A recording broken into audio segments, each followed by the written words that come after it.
Mirë, ka qenë ky edhe prononcimi për mediat i kryekomisionerit Ilirian Celibashi vetëm pak minuta më herët, teksa ne do ta zhvendosim sërish analizën dhe diskutimin ton në studio me zonjën Gerta Mexha, eksperte zgjedhore. Zonja Mexha, të përshëndes, faleminderit që je sot në Fax News. Jemi në një ditë të madhe, zonja Mexha, jemi në një ditë ku qytetarët shqiptar vendosin për fatin e qeverisjes së ardhshme 4 vjeçare, por përpos kësaj çështje duhet të ndalemi më konkretisht tek i gjithë procesi i votimit, procesi zgjedhor, problematikat e raportuara që prej orës 7 atëherë kur ka nisur edhe ky procesi për të situatë deri në këtë moment, pavarësisht edhe updatimeve të kryera nga Komisioni Qendror i Zgjedhjeve. Po, është e vërtet që dita e sotme ka nisur qetë, absolutisht që është një lloj eksperience që tashmë në proceset zgjedhore ditën e zgjedhjeve e karakterizon një lloj qetësie. Patjetër që qytetarët dhe votuesit shqiptarë kanë krijuar atë tendencën që i afrohen qendrave të votimit, ndoshta jo me një fluks shumë të madh në orët e para të mëngjesit, përveç atij targetit të moshuarve, të cilët ne gjithë e dimë që janë situazh disi më të angazhuar, ngrihen më shpejt, ndoshta e fillojnë ditën mbar me qasjen e tyre. Janë hapur në përgjithësi qendrat e votimit duke respektuar, le të themi, atë orarin brenda orës 7, por ka pasur edhe qendra specifike të cilat nuk kanë arritur për arsye se janë ngatruar materialet zgjedhore, ka pasur mungesë komisionerëve. Megjithatë kanë qenë raste jo masive, por që ne si vëzhgues patjetër që raste të tilla ndoshta duhet i themi gjithmonë në kuadër të asaj që gjërat duhet të vinë në përmirësim, edhe mos kemi dhe raste të tilla në respekt të ligjit, në respekt të kodit zgjedhor. Ajo që ka qenë paksa shqetësuese në kuptimin e asaj që kemi pasur disa raste përplasje dhe konflikte me komisionerët, ndoshta për arsye banale, por që që të dyja palët, kjo ka qenë në Pogradec më tepër, ku ka ndërhyrë ndoshta edhe policia dhe ka marrë edhe masat e duhura që mos ta agravojë më tepër. Ndërkohë ka patur edhe të shtuna me armë zjarri vetëm pak minuta më herët në Milot, zonja Mexha, nuk e di sa jeni. Po, këto janë raste pastaj që normalisht kërkojnë atë situazh vëmendjen dhe gatishmërinë e forcave të rendit. Unë dua ta theksoj, e kam thënë në fakt edhe gjatë orëve të para, që në ndryshim nga herët e tjera Komisioni Qendror i Zgjedhjeve ka përcaktuar edhe koordinatorët e sigurisë, pikërisht dhe ndoshta posaçërisht për atë pjesën e grupeve të paautorizuara që në problematikat e zgjedhjeve më përpara ka qenë shqetësuese dhe është evidentuar dhe identifikuar si problematik edhe nga vëzhguesit vendor, por edhe nga ata ndërkombëtar. Dhe ndoshta këta koordinatorë që i përkasin të dy palëve të forcave politike, kishin, domethënë, duke qenë dhe antar njëkohësisht të qendrave të votimit, e kishin si praktik që duhet të deklarojnë çdo lloj kompromitimi ose parandalimin e këtyre grupeve për të ndërhyrë në proces, duke njoftuar policinë e shtetit për të mos lejuar që këto grupe të ndërhyjnë në procesin e votimit gjatë ditës së votimit. Ka pasur një lloj konfuzioni për sa i përket këtyre oficerëve, këtyre koordinatorëve të sigurisë. Ndonjëherë ishte shkruar dhe gabimisht oficer sigurie, po ndërkohë me vendim të Komisionit Rregullator ata quhen thjesht vetëm koordinatorë të sigurisë që bëjnë këtë lloj komunikimi me policinë e shtetit për të parandaluar aktivitetin edhe për të mos lejuar grumbullimin e njerëzve të paautorizuar nga Komisioni Qendror i Zgjedhjeve për të ndetur në ambientet e qendrave të votimit. Mirë, jemi edhe me updatimin e fundit të kryer nga Komisioni Qendror i Zgjedhjeve, se edhe pjesëmarrjes së procesit zgjedhor deri në orën 16, zonja Mexha, edhe për publikun i cili na ndjek, kemi 35.81% pjesëmarrje deri në orën 16, pra sipas updatimeve të fundit. Për të ndalur pak te shifrat përpara se ju të vazhdoni analizën tuaj, krahasuar me zgjedhjet e kaluara, si paraqitet kjo tendencë, është në rritje apo në zbritje, zonja Mexha, sepse po shikoja për hir të së vërtetës edhe zgjedhjet, shifrat pjesëmarrje në zgjedhjet e 25 prillit 2021 dhe më dilte me përqindje më të lartë. ka patur një hurb më të lartë zgjedhjet parlamentare të 2021-shit? Flitet për këtë fashë orare apo në përgjithësi? Për këtë fashë orare. Tash unë nuk e mbaj mend me siguri se sa ka qenë në 2021-shin, por mund të them që në përgjithësi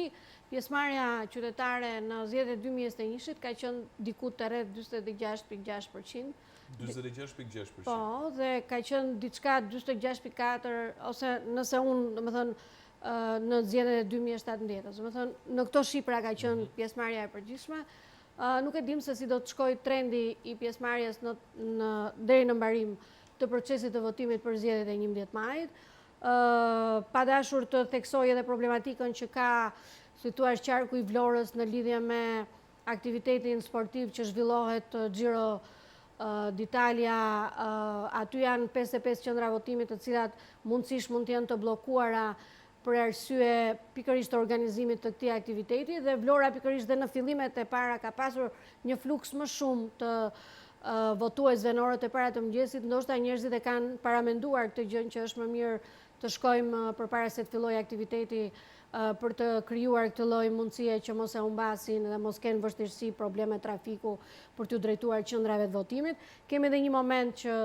kemi pas dhe një kërkesë të subjektit zgjedhor Partia Socialiste, të cilët e kanë kërkuar nga Komisioni Qendror i Zgjedhjeve për ta shtyr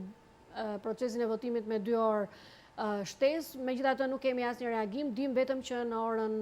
17, tani 5 mbasdite, Komisioni Rregullator do të mbledhet për ta diskutuar dhe për të parë a do të kemi në shtyrje apo do të vazhdojë njëjti orar zyrtar siç është i parashikuar në kodin zgjedhor, që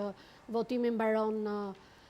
rreth orës 19 mbasdite. Ka qenë qarku më me problematika deri në këtë moment e zonja Meta, pikërisht për shkak të asaj që ju përcollët vetëm pak më herët, përqindja është shumë e ulët, 25.24% qytetarët janë ankuar, kanë ngritur zërin e tyre për shkak të problematikave të cilat lidhen me mospatjen, mundësi për të shkuar drejt qendrave të votimit për shkak të distancave të largëta nga banesat e tyre. Pse nuk u morën masat e nevojshme për këtë çështje, duke ditur dhe duke patur parasysh që do të zhvillohej ky eveniment ciklizmi, eveniment ndërkombëtar? Pse nuk u morën masat për qarkun e Vlorës më konkretisht, duke qenë se sot ciklistët ndodhen në Vlorë? Po, është shumë i drejtë konstatimi që u bëni, patjetër që ky ka qenë një detyrim ku besoj që aktiviteti nuk është bërë sot për nesër, ka qenë i planifikuar dhe natyrisht që sepse të planifikuara kanë qenë edhe zgjedhjet, planifikuara kanë qenë patjetër, dhe e mira do të ishte që mos ishte kjo lloj përplasje, pavarësisht rëndësisë të dy ndodhive dhe ngjarjeve, qoftë për zgjedhjen e 11 majit apo qoftë edhe për aktivitetin sportiv, duke pasur pjesën e asaj çka të huaj të njihen edhe më tepër me Shqipërinë, por ne nuk e dim se si qeveria apo le të themi organizatorët e kanë bërë të mundur se kush prevalon pikërisht rëndësia e një Shqipërie më pranë Europës apo rëndësia e realizimit të votës së gjithë qytetarëve shqiptar për të realizuar në kushte komode dhe me facilitetet e duhura që janë të përcaktuara në bazë të kodit zgjedhor. Absolutisht që edhe bashkia e Vlorës besoj duhet këtë qenë në dieni të aktivitetit dhe ndoshta duhet ishte përpjekur që qendrat e votimit ishin më të aksesueshme edhe më të komunikueshme, por fakti është që ne jemi tani në këtë situatë. Shpresojmë që të jetë një zgjidhje në ndihmë të qytetarëve të qarkut të Vlorës, që t'ju mundsohet e drejta e tyre dhe mos jetë, domethënë, kjo vështirësi e distancës së largët dhe të mundet ta kapin orarin për të ushtruar të drejtën e tyre ashtu si kundër e thot edhe kodi zgjedhor. Kështu që mbetet për të parë, mbetet për të monitoruar, do të shikojmë dhe sjelljen edhe vendimarrjen e Komisionit Rregullator, i cili do të mbledhet në orën 17, do ta kemi një vendimarrje, besoj. Shpresojmë mos kenë debate, sepse natyrisht aty janë, si thua, është një komision i cili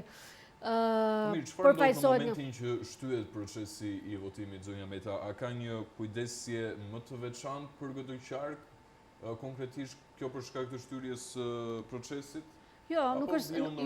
jo, normalisht do të vazhdoj procesi, domethënë ashtu si kundër është parashikuar që të mbyllet në orën 7, do të shtyhet për efekt që njerëzve të jepet kohë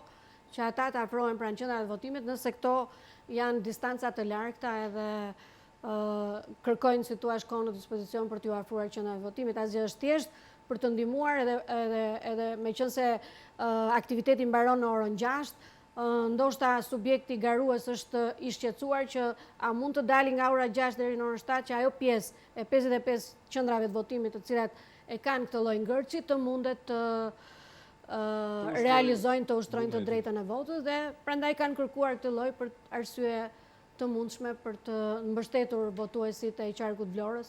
për të patur më shumë kohë për të drejtën e votimit. E kam të qartë. Zonja Meta, shoh tek grafikët e Komisionit Qendror të Zgjedhjeve që qarku me përqindjen dhe pjesëmarrjen më të lartë është qarku i Dibrës me 43.24%, duke lënë pas Tiranën me 20.63%. Pse Dibra me një pjesëmarrje kaq të madhe?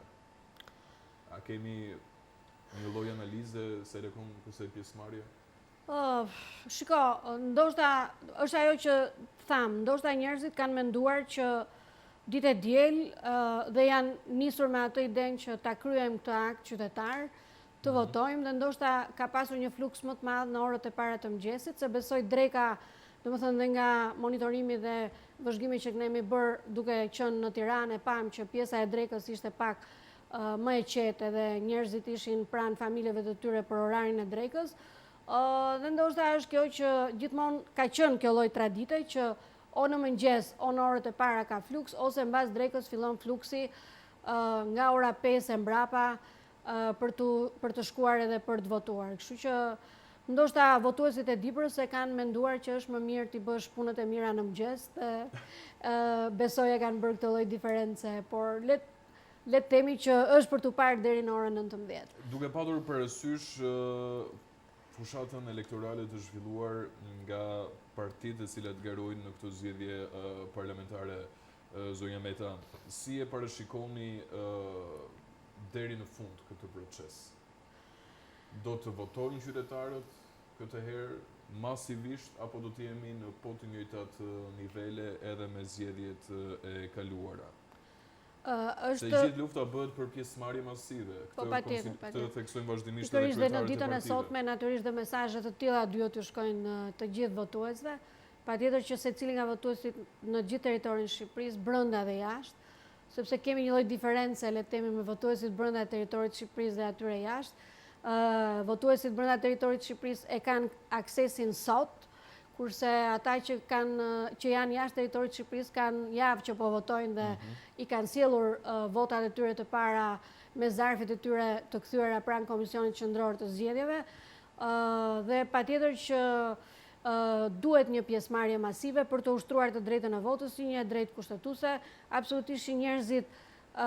duke kërkuar llogari dhe duke mbështetur si thua dhe duke bërë përzgjedhjen e tyre dhe votën e tyre për subjektet që ata mendojnë dhe për kandidatët që ata duan që t'i përfaqësojnë në Parlamentin e ri të Shqipërisë, patjetër që kjo bëhet me një votbesim masiv, që ndoshta duke dhënë një mesazh qytetar edhe për aktorët e politikës, që edhe ata të kenë kthjellësinë e tyre, reagimin e tyre, edhe ato premtime që kanë bërë në fushata zgjedhore të mundet të jenë shumë përgjegjshëm për t'i realizuar në mandatin e radhës. Kështu që arma më e fuqishme dhe dita më e fuqishme një herë në 4 vjet apo një herë në 2 vjet siç përplasemi ne me kombinimin e zgjedhjeve lokale dhe atyre parlamentare, janë qytetarët ata që dita e zgjedhjeve i bën ata më të fuqishëm për sa i përket instrumentit edhe mekanizmit të votës për t'ju treguar që janë ata që ja u delegojnë pushtetin këtyre kandidatëve qoftë në nivel lokal dhe qoftë në nivel qendror. Andaj duhet të punuar fort që jo vetëm qytetarët në përgjithësi, por edhe 114.000 votues që kanë qenë në këto zgjedhje për herë të parë, do të ishte mirë që të kishim një lloj unifikimi dhe një lloj pjesëmarrje masive. A kemi këtë lloj unifikimi teksa na ndajnë edhe 2 orë 30 minuta nga përfundimi i këtij procesi, zonja Meta? Unë personalisht nuk mund ta them, domethënë unë jam në një pozicion që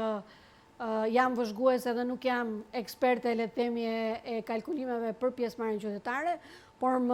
pa dashur që të prek edhe të kthehem mbrapa, duhet të themi që ka një elektorat gri i cili ka qenë, domethënë, i deklaruar në përqindje edhe nga sondazhet që ne kemi parë përpara se të fillonte dita e votimit, që është dita e sotme, dhe kemi parë që 15-20% e elektoratit kanë qenë në hezitim që do të marrin pjesë apo jo. Urojmë që në ditën e sotme ata të kenë marrë një vendimarrje me veten e tyre dhe me mendsinë e tyre për t'u drejtuar qendrave të votimit për të bërë një zgjedhje dhe për të bërë diferencën, le të themi, në mandatimin e gjithë kandidatëve dhe qeverisë e cila pret radhën për të vijuar punën edhe si thua obligimin që ata kanë për t'u përfaqësuar në Parlamentin e Ri të Shqipërisë. Ndërkohë interesante ka qenë edhe vota e diasporës, zonja Meta, për të cilën ne kemi bërë shumë emisione, kemi folur shumë gjatë se rakon kësaj vote, mbase për shkak se ka qenë në risi në këto zgjedhje parlamentare, por është të theksuar edhe si thelbësore nga partitë politike kryesore në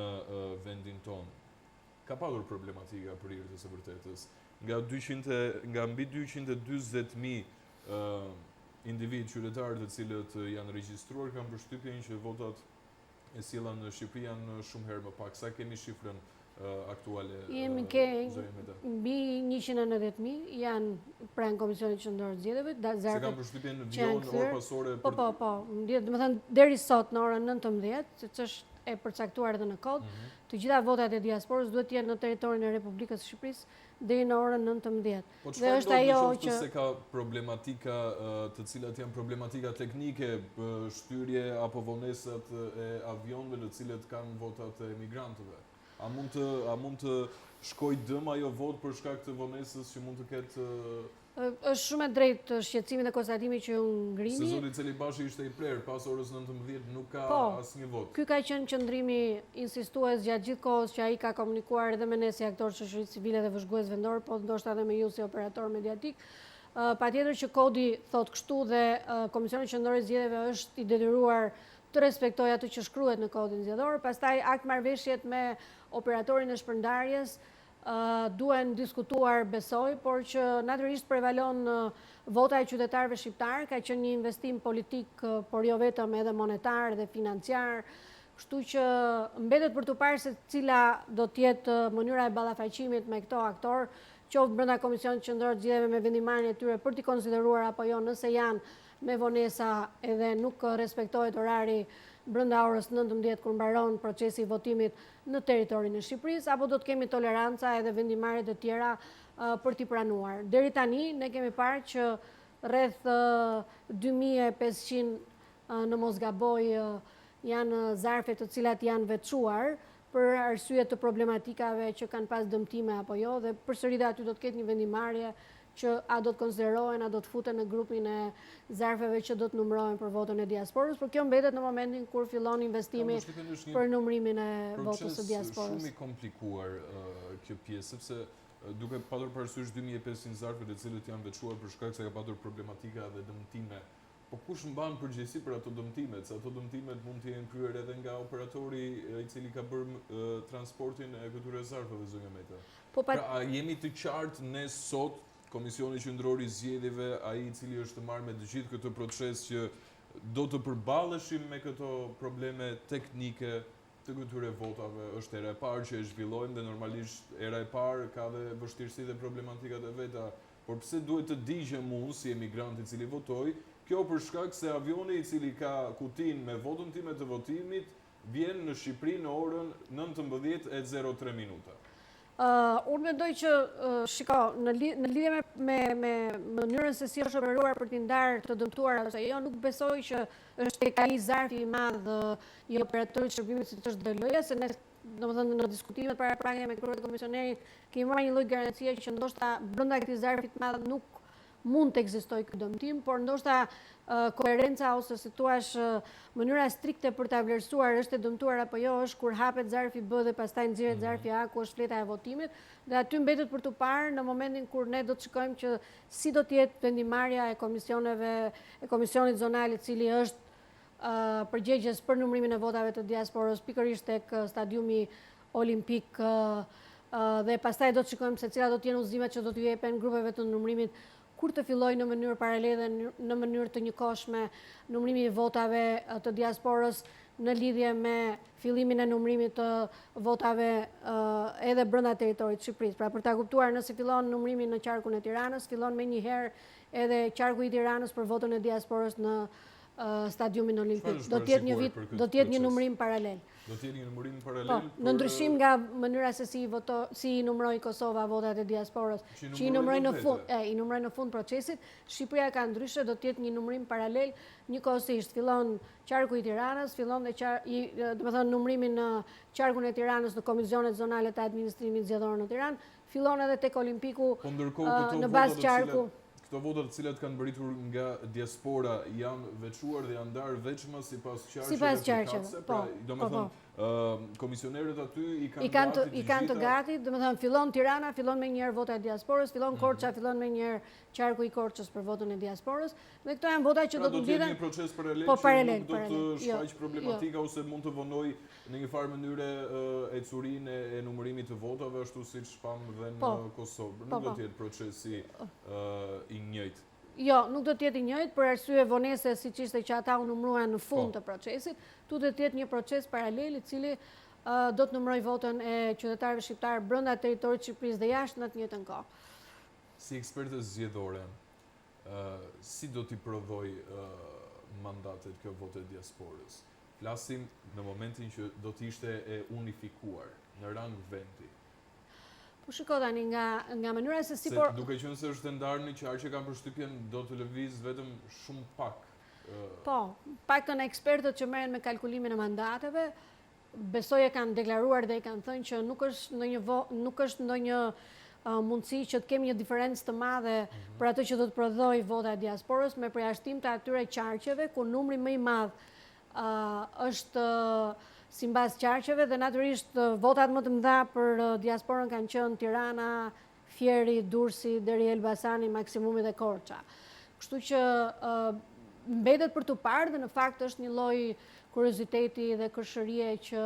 realisht se si a do arri vota e diasporës ta përthyej numrin e mandateve në Tirana apo edhe në këto qarqe ku ka qenë mbizotruese numri më i madh i zarfave që kanë ardhur pikërisht nga vota e diasporës. Le të shpresojmë, partitë e reja kanë pasur, si thua, në deklarimet e tyre, pritshmëritë e tyre që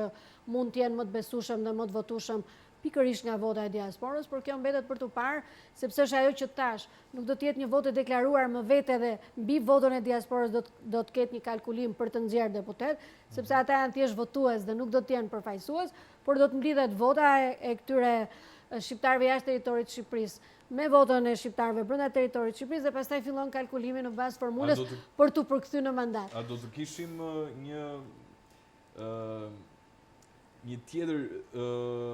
tjetër realitet në qoftë se kjo votë e diasporës do të ishte unifikuar ashtu siç diskutuam? Po, tani në diskutimet e para, partitë politike kanë pasur... Se kanë që duhet ta kenë hedhur si propozim. Po, kanë pasur në fillime kur është diskutuar që a do të realizohet apo jo. Ju e dini që edhe në zgjedhjet e 2021-shit kodi e kishte që vota e diasporës duhet të ndodhte, por palët e mbajtën gërç se nuk ranë dakord. Dhe ajo dakordësia e tyre ishte deri në këtë nivel që të gjithë shqiptarët që janë jashtë territorit të Shqipërisë do të konsiderohen thjesht si votues dhe në një moment tjetër ndoshta në proceset e tjera zgjedhore mundet që ata të jenë edhe si thua jo vetëm votues, por edhe përfaqësues që të kenë edhe përfaqësuesit e tyre në parlamentin e Shqipërisë. Por kjo mbetet për të parë, ju e dini që palët politike shumë herë premtojnë, por nuk janë aq të si thua të drejt për të përmbushur premtimet e tyre, edhe vota e diasporës ishte një premtim këtu e 4 vjet më përpara, ndoshta edhe më tepër, që nga 2020 ne e kemi dëgjuar diskutimin e palëve politike për votën e diasporës, por jemi në 2025-ën dhe patëm një lloj dakordësie vetëm për këtë aspekt që ata të votojnë nga territoret dhe shtetet ku janë, thjesht si votues dhe jo si përfaqësues parlamentit. Cilat kanë qenë problematikat më shumë të raportuara nga diaspora, Zoja Meta? Po flas problematikat më të shumta apo qoftë edhe mbase incidentet apo avaritë e ndryshme të cilat mund të jenë krijuar gjatë procesit. Ka pasur goxha si thua shkallëzime, denoncime dhe sidomos nga subjektet zgjedhore dhe natyrisht nga opozita e Shqipërisë, e cila patjetër që ka qenë aty e ka ndjekur, ka pasur edhe nga denoncime edhe nga aktorë të tjerë të cilët kanë qenë interesuar. A ka patur grupet posaçme të vetë Komisionit Qendror të Zgjedhjeve, i cili ka bërë këtë kontrollin e sigurisë së votës në diasporë? Zonja Meta, apo ka qenë thjesht e lirë, jep dhe merr zarf? Absolutisht, situash statusi i Komisionit Qendror të Zgjedhjeve ka qenë vetëm përmbushja e detyrimit që ka pas në bazë kodit zgjedhor të përgatisë materiale zgjedhore për t'ia u dërguar në adresat ku ata kanë deklaruar në fazën kur u bë regjistrimi në platformën PER, dhe mbikëqyrja e Komisionit Qendror të Zgjedhjeve është pikërisht rikthimi nëpërmjet operatorit të DL-s pranë Komisionit Qendror të Zgjedhjeve, dhe aty bëhet kjo ndarje që tham midis qarqeve për të ndihmuar dhe lehtësuar procesin e fillimit të procesit të numërimit të votave. Por nuk është se ka pas njerëz në terren jashtë territorit të Shqipërisë, nuk ka pas njerëz të deleguar nga Komisioni Qendror i Zgjedhjeve, kur ne kemi dëgjuar dhe rasti më i drejt për drejt ka qenë rasti i votave në Greqi, ku pati dhe situash artikulime që ka pasur njerëz që u kanë vajtur në shtëpi, në adresa, duke thënë jemi nga Komisioni Qendror i Zgjedhjeve, por është një lajm i cili është përgënjestruar edhe nga Komisioni Qendror i Zgjedhjeve, dhe natyrisht i është referuar, le të themi, SPAK-ut ose prokurorisë përgjithshme për të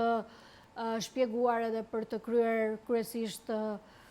hetimet e tyre paraprake për të zbardhur këtë çështje. Ka pasur problematik. Me pak fjalë, qytetarët, emigrantët kanë votuar. Po, se ku është të marrë, se si është të marrë, se si është të çuar në përqendrat e postës, a është ndryshuar, a nuk është ndryshuar, nuk ka pasur persona përgjegjës për të siguruar që vota të mos tjetërsohet. Jo, shiko.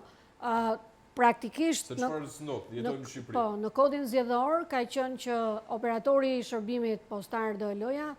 do ta merrte zarfin dhe do t'ia çonte në adresën që kanë deklaruar gjithë shqiptarët jashtë territorit të Shqipërisë, kudo ku ata janë. Dhe nuk ndodhi kjo. Jo, ka ndodhur, por në kuptimin që ka patur raportime që Greqia ka qenë rasti më i kontestueshëm, por në zonat e tjera mund të ketë pas situash. Po, problemi ka qenë që nuk kanë gjetur adresat, ndoshta ka pasur një lloj konfuzioni në atë pjesën që në Greqi edhe forcat politike, kur është bërë regjistrimi fillestar, kanë qenë atje dhe ju e mbani mend që ka pasur radhë të gjata nga njerëz të cilët i kanë ndihmuar këto shtetas shqiptar që jetojnë në territorin e Greqisë për të regjistruar, dhe ndoshta aty ka pas gabime në adresë, të paktën nga ajo që ne kemi dëgjuar, sepse është një gjë që nuk e zgjidhim dot tani, kërkon një lloj mbikëqyrje dhe vëzhgimi përtej ditës së zgjedhjeve, për të parë se cila ka qenë marrëveshja, dhe ajo që ne dim deri tani është që operatori i shërbimit të DL-s do shkonte 3 herë në adresën e çdo votuesi jashtë territorit të Shqipërisë, të nëse nuk arrinin të koordinoheshin në këto 3 herë, atëherë nëpërmjet telefonave që kanë qenë materialet zgjedhore tek zarfat, do të komunikoheshte me zgjedhësit për të lënë një orar që ata të drejtoheshin tek zyrat e DL-s për ta tërhequr përkundrejt një dokumenti identifikimi, por ka raste që nuk është respektuar dhe nga operatori i shërbimit postar, që a është kërkuar me të vërtet ky dokument identifikimi si një protokoll që ka qenë brenda kodit zgjedhor dhe marrëveshjes me DL-n. Ka raste që nuk është respektuar, ka raste që edhe është respektuar, njerëzit kanë vajtur, e kanë tërhequr zarfin, e kanë marrë dhe në telefon operatorin, i kanë thënë hajde se ne votuam, na merr zarfin. Ka pas dhe denoncime të tjera që operatorit nuk ka vajtur dhe janë detyruar ta çojnë ata tek DL-ja. Pra, le të themi që është një skem që i kemi vetëm me të thëna, dhe janë 2 aktorë që ne i vëzhdojmë nga pas. Me të thëna,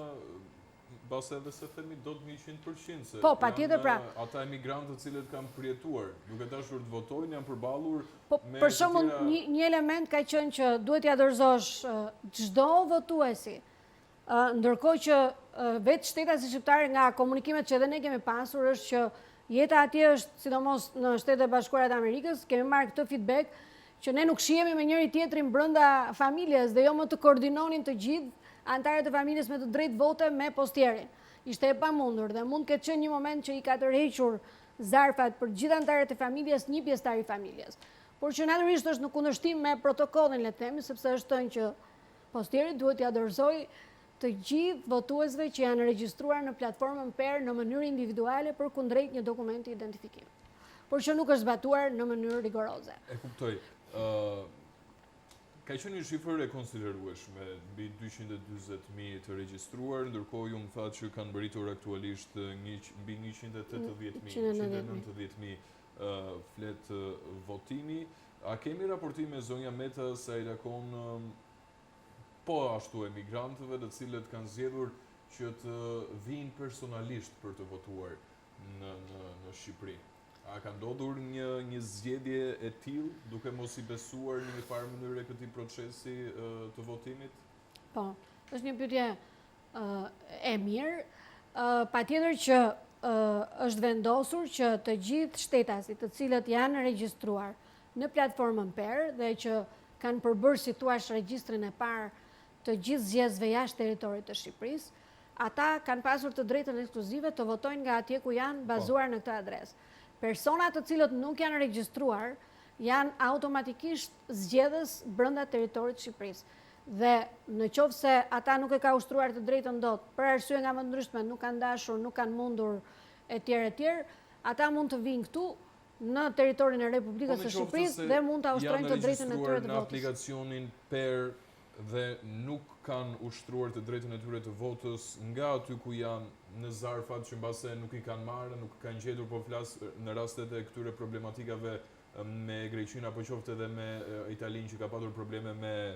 gjetjen e adresave dhe ata vinë në Shqipëri për të votuar. A ka problematika në këtë proces? Besoj që po, nëse ata nuk e kanë njoftuar që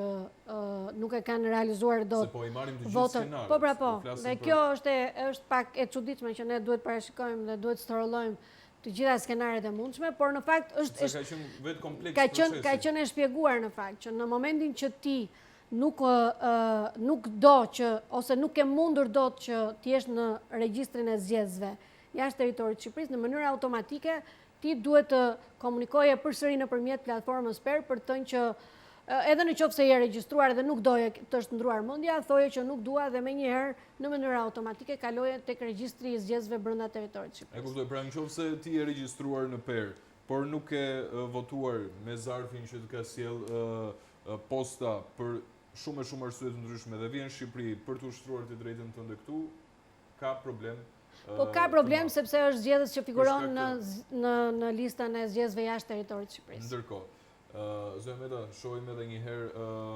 raportimet më të fundit nga Komisioni Qendror i Zgjedhjeve, marrë edhe mendimin tuaj të fundit përpara se ne ta mbyllim këtë hapësirë së bashku. Jemi në shifrat e 36.50% në rang vendi. Deri në orën 16, kam përshtypjen do të kemi të tjera updatime. E kënaqshme për ju, prisni më shumë, duke patur parasysh që kemi dhe pak më shumë se 2 orë kohë për të votuar. Mbase edhe një thirrje juaj e fundit për qytetarët të cilët ende janë në mëdyshje të votojnë apo të mos votojnë, për shumë arsye dhe faktorë të cilët ndikojnë si pasojë e partive politike. Po, në fakt është një moment që duhet konsideruar, patjetër, sot është, siç e tham dhe në fillim, është dita e qytetarëve shqiptarë, votuesve shqiptarë për të realizuar të drejtën e tyre kushtetuese dhe për të bërë zgjedhjen e tyre ashtu sikundër ata e mendojnë, në mënyrë të fshehtë, në mënyrë individuale, në mënyrë shumë personale, pa dëgjuar telefonat me orientime politike, thjesht me dëshirën e tyre dhe me gatishmërinë e tyre për të kontribuar në përmirësimin e demokracisë në Shqipëri. Ky është momenti, duhet ta bëjnë. Unë personalisht do të doja që këto zgjedhje ta thyenin rekordin, mos mbeteshim në shifrat e 46%, po të kalonte 50%. Dhe këtë e bëjnë vetëm votuesit në Shqipëri. Patjetër që është dhe ajo që tham që meqense kemi 2 targete zgjedhësish brenda dhe jashtë territorit të Shqipërisë, pse jo të thyej ky rekord në këtë zgjedhje, ndoshta për t'i dhënë një mesazh dhe forcave politike që ata të reflektojnë në mënyrën se si komunikojnë dhe japin llogari me votuesit në Shqipëri. Kështu që patjetër jemi në 2 orëshin e fundit, siç juve dhe e thatë. Kush e ka marrë si thua me nge ose është në atë mënyrën e hezitimit, mos të hezitoj, por të marri kartën e identitetit ose pasaportën dhe t'i afrohet qendrës votimit edhe ta shijoj fuqinë e votës në këtë ditë deri në orën 17 kur mbyllet zyrtarisht procesi i votimit. Ndërkohë me shumë rëndësi në këto momente që ne flasim është edhe mbledhja e Komisionit Rregullator. Zoja Meta, komisioni i cili do të vendosë edhe për atë se çfarë pritet të ndodhë në qarkun e Vlorës, a do të kemi apo jo një shtyrie të procesit të votimit, kjo për shkak të eventit të Giro d'Italia. Zoja Meta, të falenderoj shumë që ishe sot në Fox News, të falenderoj shumë për këtë analizë të pjesëmarrjes të përqindjeve të procesit votimit, votës së diasporës, dhe të falenderoj shumë që ke qëndruar gjatë gjithë kohës duke na updateuar mbi procesin zgjedhor që përpara nisjes së fushatës zgjedhore dhe është kënaqësi për mua fillimisht. Faleminderit dhe juve dhe punë mbarë në këtë maraton gjatë ditës sotme. Do të jetë gjatë. Dhe urojmë që të jenë votime të paqta edhe momenti kur të fillojë dhe numrimi i cili është momenti që i ndes pak emocionet dhe gjakrat, të jetë një proces i qetë dhe të shpresojmë që deri ditën e martë, sipas kodit zgjedhor, ne të kemi rezultatin paraprak. Të falenderoj shumë. Faleminderit dhe juve. Mirë, kemi qëndruar deri në këto momente me zonjën Gerta Meta, eksperte zgjedhore për të diskutuar dhe vijuar analizat tona së rrekon procesit zgjedhor, teksa na ndajnë edhe 2 orë nga mbyllja e këtij procesi. Ne do të jemi sërish së bashku në studio me analiza, me të ftuar dhe gjithçka tjetër që i përket këtij procesi, publicitet.